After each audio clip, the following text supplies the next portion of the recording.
Hello everyone, welcome to my weekly analysis video.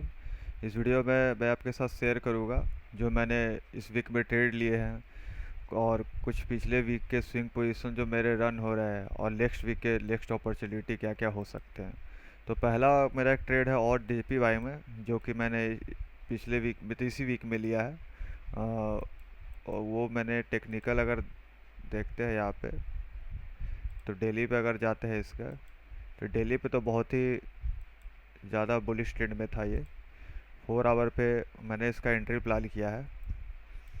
अगर अब यहाँ पे देखते हैं तो इस रेंज में एक फंसा हुआ था ये मार्केट। इस रेंज को यहाँ पे ब्रेक किया है।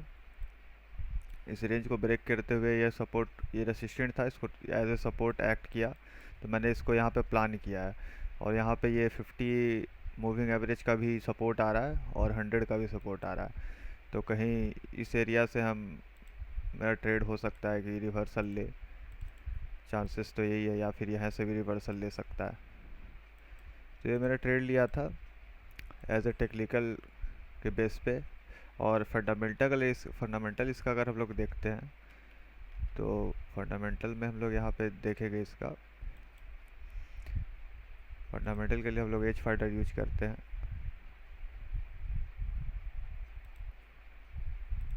और एक स्कोर कार्ड भी अगर देखते हैं यहाँ पे, और JPY बुलिश रेटिंग के साथ यहाँ पे 8 स्कोर पे है, जिसका कि टेक्निकल ट्रेड तो पहले दिखाया ही आपको बुलिश है। इंस्टीट्यूशन पोजीशन न्यूट्रल पे है, सेंटीमेंट भी न्यूट्रल है अभी, क्योंकि इस वीक का जो सेंटीमेंट रहा वो न्यूट्रल पे आ गया है। और इकोनॉमिक ग्रोथ दोनों का अगर कंपेरिजन किया जाए तो वो न्यूट्रल है, लेकिन जॉब मार्केट, इन्फ्लेशन डेटा, ये सब बुलिश है। और जॉब मार्केट में एम्प्लॉयमेंट है, एम्प्लॉयमेंट चेंज है, और फॉरकास्ट से कंपेरिजन होता है अनएम्प्लॉयमेंट के हिसाब से, ये बुलिश है। और इन्फ्लेशन को अगर देखा जाए तो CPI के हिसाब से बुलिश है, और PPI और इंटरेस्ट रेट के हिसाब से बुलिश है। ऑड का जो कि इंटरेस्ट रेट है वो इंक्रीज़ होने के चांसेस बहुत ज़्यादा हैं, और इसी के कारण इस ट्रेड को मैंने प्लान किया है, क्योंकि इंटरेस्ट रेट डाइवर्जन बहुत मैटर करता है इसमें। अगर हम लोग फिर से आते हैं अगर चार्ट पे, तो मेरे कुछ पिछले ट्रेड है जो कि चल रहा है, उसको भी मैं शो कर देता हूँ। यहाँ पे मेरा एक पिछले वीक का ट्रेड जो कि है और CHF में, जो कि मेरा 1:1 हो चुका था यहाँ पे। अगर मैं आपको दिखाऊँ इसको, 1:1 से ज़्यादा ही हो चुका था। उसके बाद ये थोड़ा रिवर्सल ले रहा है। मैं इस ट्रेड में रहूँगा अभी फ़िलहाल तो, क्योंकि ये भी ऑड का ट्रेड है। ऑड अभी तो बुलिश चल रहा है एज ए इकोनॉमिक कंडीशन भी। तो चांसेस है कि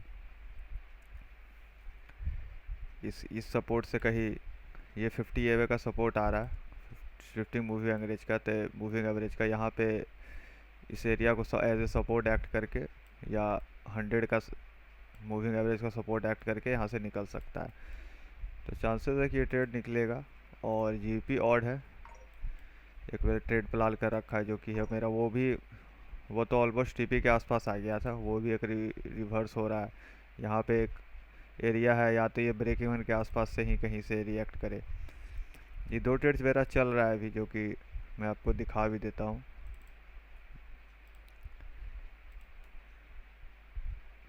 यहाँ पे अगर आप देख पा रहे हैं तो, और JPY जैसे मैंने एक्सप्लेन किया, ट्रेड मेरा चल रहा है जो कि अभी ड्रॉ डाउन में है।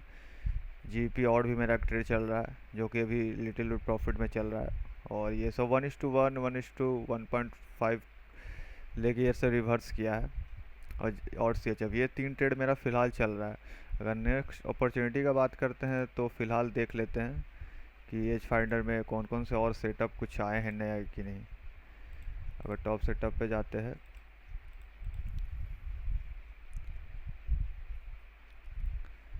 टॉप सेटअप में हम लोग देखते हैं और CHF पे जो कि हम लोग ट्रेड ले रखा है, और न्यूजीलैंड को हम लोग प्लान कर सकते हैं। इसको एक बार देखते हैं, वेरी बुलिश पे आया है, इसका टेक्निकल मैंने नहीं देख रखा है। और NZD का अगर देखते हैं,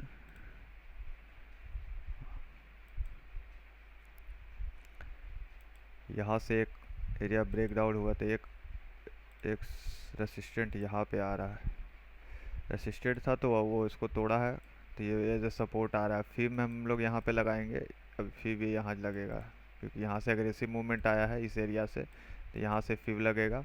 तो 50-60% का डिस्काउंटेड यहाँ पे आ रहा है, तो इस एरिया में हम लोग कहीं ट्रेड प्लान कर सकते हैं, जो कि कुछ इस प्रकार होगा। यहाँ से ये एस एल होगा, 100 पिप्स का एस एल हो जाएगा। और अगर ये रिवर्सल आता है तो यहाँ पे ट्रेड हम लोग देख सकते हैं। अगर हम लोग इसका फंडामेंटल देख ले यार, फंडामेंटल देखते हैं, और C H F forex scorecard में अगर मिलाते हैं इसको, और सी एच एफ टॉप पे है अभी।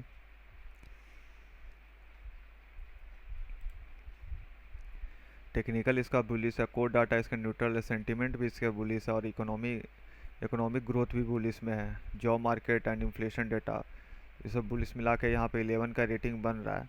और उस हिसाब से हम लोग का ट्रेड, तो वो टेक्निकल भी मैंने दिखाया, वो उस हिसाब से ट्रेड भी अच्छा चल रहा है।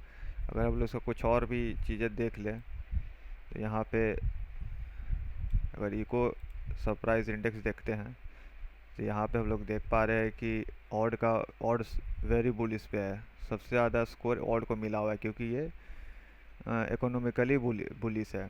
इकोनॉमिक डाटा के अनुसार ये बुलिश है। और न्यूजीलैंड जो कि बेरिस हम लोग को चाहिए, जो कि है 43%, वेरी बेयरिश में नहीं है लेकिन बेयरिश तो है, तो इस ट्रेड को हम लोग ले सकते हैं। क्लियर डाइवर्जेंस क्रिएट हो रहा है। और अगर हम इसके बाद इंटरेस्ट रेट का प्रोजेक्शन देखते हैं, क्योंकि अगर इंटरेस्ट रेट इंक्रीज होता है तो बुलिश फॉर करेंसी होता है, इंटरेस्ट रेट कट होता है तो बेरिश फॉर करेंसी होता है। तो प्रोजेक्शन में अगर हम लोग देखते हैं, जो कि ट्यूसडे को ऑड का इंटरेस्ट रेट भी है, तो उसको अगर हम लोग देख लेते हैं यहाँ पे इकोनॉमिक डाटा में इंटरेस्ट रेट प्रोजेक्शन का डेटा पे न्यूजीलैंड ऑड और न्यूजीलैंड में कंपेरिजन कर रहा है आप लोग को। तो ऑड का अगर आप जैसे कि देख पा रहे हैं, ब्लू कलर का ऑड है, ऑड का जो भी डेटा है वो इंक्रीजमेंट की तरफ है, तो और ये न्यूट्रल की तरफ है। 2.3 न्यूट्रल की तरफ है, तो उस हिसाब से भी हम लोग स्ट्रेट को प्लान कर सकते हैं, क्योंकि ये न्यूट्रल है तो ये करेंसी न्यूट्रल के तरफ बिहेव करेगा, और उसके जो अगेंस्ट में है वो तो बुलिश हो जाएगा। तो उस हिसाब से फिलहाल तो इकोनॉमिक डेटा तो क्लियर दिखा ही रहा है कि वो बुलिश है, और इंटरेस्ट रेट प्रोजेक्शन इसके अगेंस्ट भी नहीं है, न्यूट्रल है एक और एक बुलिश है, तो ये ठीक है, ट्रेड हम लोग उसको प्लान कर सकते हैं। और कुछ नए नेक्स्ट सेटअप अगर देखते हैं कि और क्या हो सकता है, टॉप सेटअप पे जाएंगे। और न्यूजीलैंड USD JPY, इसको मैं फ़िलहाल अभी प्लान नहीं कर रहा हूँ, क्योंकि USD फुली बुलिश है ले भी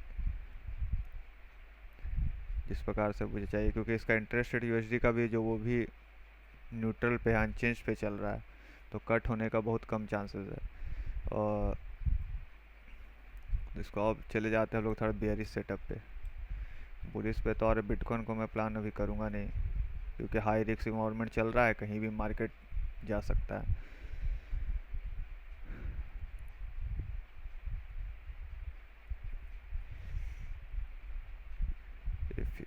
कैट CHF बुलिश है, और GPUSD, जो कि पिछले वीक में मैंने GPUSD का प्लान किया था ट्रेड का। GPUSD जो वेरी बेयरिश में है, उस ट्रेड को मैं ले तो नहीं पाया कन्फ्यूजन के कारण। इस वीक में फिर से ये वेरी बेयरिश पे है, जैसे मेरे पिछले वीक का मेरा ट्रेड था भी, मैं ले तो नहीं पाया इस ट्रेड को। अगर इस ट्रेड को फिर से अगर प्लान करते हैं तो अब एक लेवल ये हो जाएगा, जो कि ब्रेक भी कर दिया है इसने। इसको अगर हटाते हैं, ये एक लेवल ये हो जाएगा, जो कि सपोर्ट जैसा एक्ट किया था, और इसके बाद इसको तोड़ के रेसिस्टेंट की तरफ एक्ट करेगा। तो अगर फिब को हम लोग अब यहाँ से यहाँ ले आएंगे, अगर इसी मूवमेंट यहाँ से आया तो यहाँ ले आएंगे, इसको यहाँ ले आएंगे लोएस्ट पॉइंट तक, और इस यहाँ के 50% कहीं इस एरिया में आ रहा है, या 38% 58% इस एरिया में आ रहा है, तो यहाँ ऐसे रख के प्लान कर सकते हैं इस ट्रेड को। और ये एक एरिया जो कि रेसिस्टेंट है, दो एरिया है, अगर ये इतना डीप जाता है तो ठीक, नहीं तो ये और भी नीचे आ सकता है। इस एरिया का सपोर्ट लेके यहाँ तक, इस एरिया का अगर सपोर्ट लेता है, अगर फिर हम लोग यहाँ लगा देते हैं तो ये इसका रेसिस्टेंट ले रहा है, ये इस एरिया पे ही आएगा 38% इस एरिया पे कहीं। तो इसको हम लोग प्लान कर सकते हैं। फ़िलहाल तो अभी देखते हैं कि रिवर्सल कितना आता है इसमें इस ट्रेड को लेने के लिए। और इसका अगर हम लोग फंडामेंटल एनालाइज करते हैं, इसलिए फिर सब लोग एज फाइंडर पे आएंगे, पर इको सरप्राइज इंडेक्स में जाते हैं। सबसे बेरिश अभी फ़िलहाल तो जीपी ही दिख रहा है 20% पे, जो कि बहुत अच्छा साइन है। जीपी यूएसडी बुलिश है, तो जीपी यूएसडी जो है वो तो बुलिश है, तो इसको हम लोग प्लान कर सकते हैं इस ट्रेड को, क्योंकि क्लियर डाइवर्जन है यहाँ पे। इकोनॉमिकली तो क्लियर डाइवर्जन चल रहा है अभी, तो इस ट्रेड को हम लोग यहाँ पे प्लान कर सकते हैं। टॉप सेटअप के अनुसार भी चल रहा है क्लियर डाइवर्जन। कोड डेटा को एनालाइज करते हैं कि हम लोग को पिछले ट्रेड भी जो मैंने प्लान कर रखा है उसके हिसाब से कोड डेटा क्या है। तो कोड डेटा जो मैंने ऑड में ले रखा है, तो ऑड का कोड डेटा तो पिछले वीक में बुलिश था, इस वीक में न्यूट्रल टाइप हो गया है। क्योंकि अगर एवरेज देखते हैं यहाँ पे कि पोजीशन कट ही हुआ है, लॉन्ग में से भी 15,000, शॉर्ट में से भी कट हुआ है, तो ये न्यूट्रल टाइप बिहेव करेगा। नेट चेन 2% का है, 2% का नेट चेंज, जैसे कि ये बेयरिश साइड ही हो रहा है, लेकिन ये एज ए न्यूट्रल ही बिहेव करेगा। और मैंने क्या ऑड और जेपीवाई में ले रखा है, तो जेपीवाई का कोड डेटा अगर देखते हैं तो ये पॉजिटिव है हम लोग के लिए, क्योंकि हम लोगों ने ऑड जेपीवाई लिया है। तो ऑड जेपीवाई, और जो है वो बाई है और जेपीवाई सेल है, तो यहाँ पे कोड इंस्टीट्यूशन भी सब सेल पे ही है, क्योंकि बाई का पोजीशन एग्जिट हुआ है और इंटर हुआ है शॉर्ट पोजीशन में। नेट -4 का हो रहा है। और हम लोगों ने रखा है कि जीपी ऑड में, जीपी में अगर आप देख पा रहे हैं कि 10,000 का कट हुआ है लॉन्ग में से, 1200 ऐड हुआ है ये शॉर्ट्स में, तो ये भी हमारे ही फेवर में ट्रेड है। ऑड एक जो सिर्फ है न्यूट्रल पे चला गया, लेकिन बाकी जो उसके अगेंस्ट करेंसी हम लोग ट्रेड लिया वो तो बेयरिश पे है अभी इंस्टीट्यूशन के अनुसार भी। ये तो खैर वीकली भी चेंज होते रहता है, एट द एंड में इकोनॉमिकली ही मार्केट बिहेव करता है। फंडामेंटल क्या कह रहा है, तो जो कि मैंने मैक्रो आपको दिखाया ही कि फंडामेंटल मैक्रो क्या कह रहा है। अगर इसको हम लोग डीपली एनालाइज करते हैं, इकोनॉमी हीट मैप पे चले जाएंगे, ऑस्ट्रेलिया का इकोनॉमी देखते हैं। अगर जीडीपी ग्रोथ का ये रेटिंग यहाँ पे एक्चुअल फॉरकास्ट 0.7 था, एक्चुअल बढ़ के आया है 0.1% से।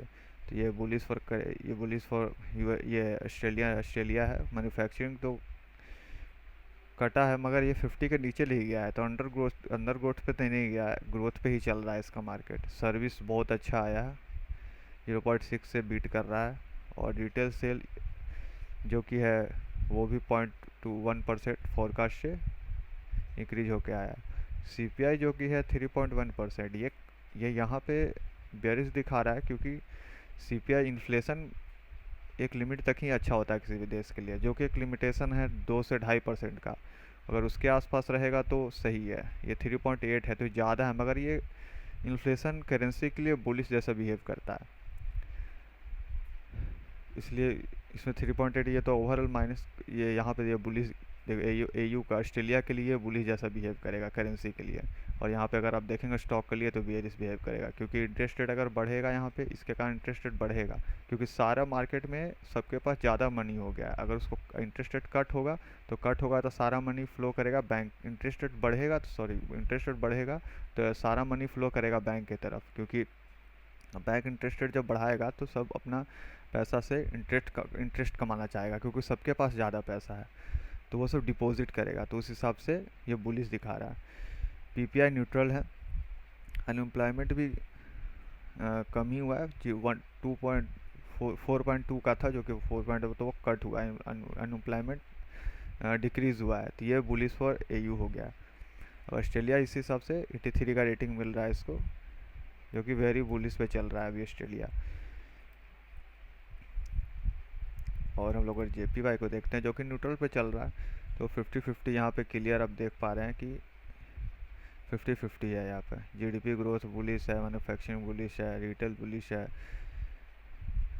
सरप्राइज सबका ज़्यादा आया है, जो कि अगर हम लोग मिलाते हैं, एम्प्लॉयमेंट रेट बेरिश रेटिंग दिया है। हाउस स्पेंडिंग घटा है, प्रीवियस से घटा है। ये ब्लू का मतलब सरप्राइज के मुताबिक ब्लू है, लेकिन ये घटा है, तो मतलब कि वहाँ डिमांड कम हुआ है इस चीज़ों का। सब खर्च कम कर रहे हैं और हाउस होल्ड स्पेंडिंग्स कम हो रहा है। पीपीआई जो ईयरली है वो की है 2.2% का, तो वो 2.2 है, तो वो भी कम हुआ है, जो कि ये बढ़ना चाहिए था। परचेजिंग पावर, ये पावर इंडेक्स। और सीपीआई जो कि है 1.5 का, फॉरकास्ट तो इसका था नहीं, प्रीवियस अगर मिलाते हैं तो ये घटा है। तो ये यहाँ पे बेयरिश साइन शो कर रहा है करेंसी के लिए, तो हम लोग के लिए पॉजिटिव न्यूज़ है, जो कि ऑस्ट्रेलिया में यही चीज़ बुलिश था।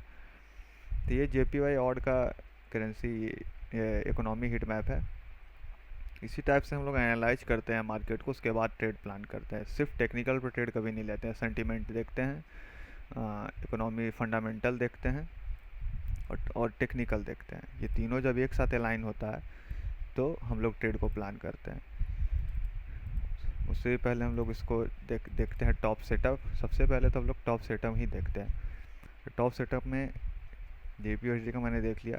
न्यूजीलैंड USD एक ट्रेड है जो कि भी बन रहा है, उसको भी हम लोग देख लेते हैं। NZD USD,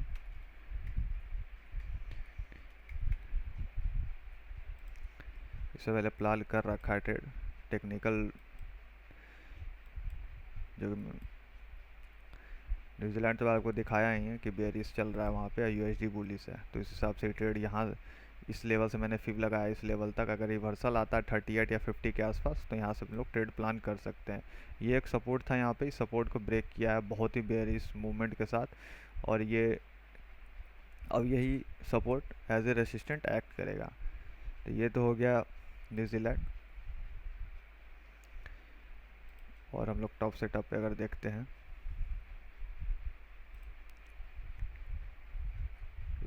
यूरो USD तो हम लोग का ट्रेड निकलेगा। यूरो ऑड फिर से है, लेकिन यूरो ऑड को हम लोग देखते हैं कि क्या करना है, क्योंकि यूरो का इकोनॉमी बुलिश है, ऑड का भी बुलिश है। अगर इसका सेंटीमेंट बेरिश रहा तो इसको प्लान कर सकते हैं, लेकिन बहुत ज़्यादा इंटरेस्टेड है नहीं इसमें, क्योंकि मेरा फंडामेंटल इसमें नहीं अलाइन हो रहा है बहुत अच्छा। ऐसे देख तो रखा है, प्लान तो कर रखा है। इस एरिया से सपोर्ट है, यहाँ बेरिश मूवमेंट आया और इस लेवल से मैंने इस लेवल तक का फिब लगाया। इस 50% पे एंट्री कहीं बन सकता है, जो कि इस टाइप से कुछ हो सकता है। यहाँ पे आए, यहाँ पे ऐसे करे। तो यही था मेरे कुछ वीकली ट्रेड जो कि आने वाले होने वाले हैं। अच्छा, एक ट्रेड और हम लोग देख सकते हैं, ऑयल, जो कि एज फाइंडर पे भी बुलिश हो रहा है।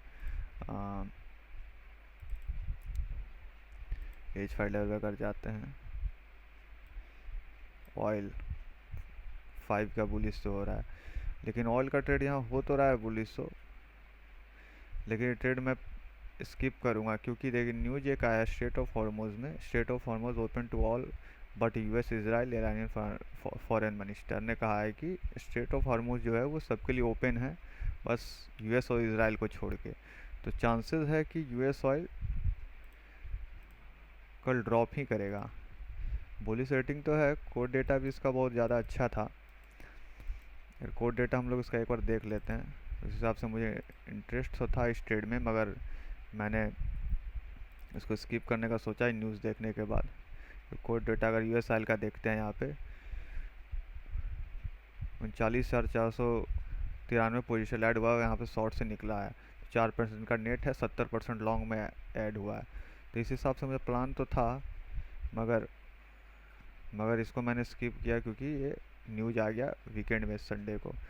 तब चांसेस क्या हो सकता है कि ये ड्रॉप ही करेगा, क्योंकि स्ट्रेट ऑफ हॉर्मुज खुलेगा तो उस US ऑयल का डिमांड घट जाएगा, अभी बढ़ा हुआ है तो, क्योंकि तेल फिर मिडिल ईस्ट से भी जाने लगेगा। तो ये तो थे ट्रेड। अगर ऐसे ही वीडियो पसंद आता है तो वीडियो को लाइक कीजिए, चैनल को सब्सक्राइब कीजिए।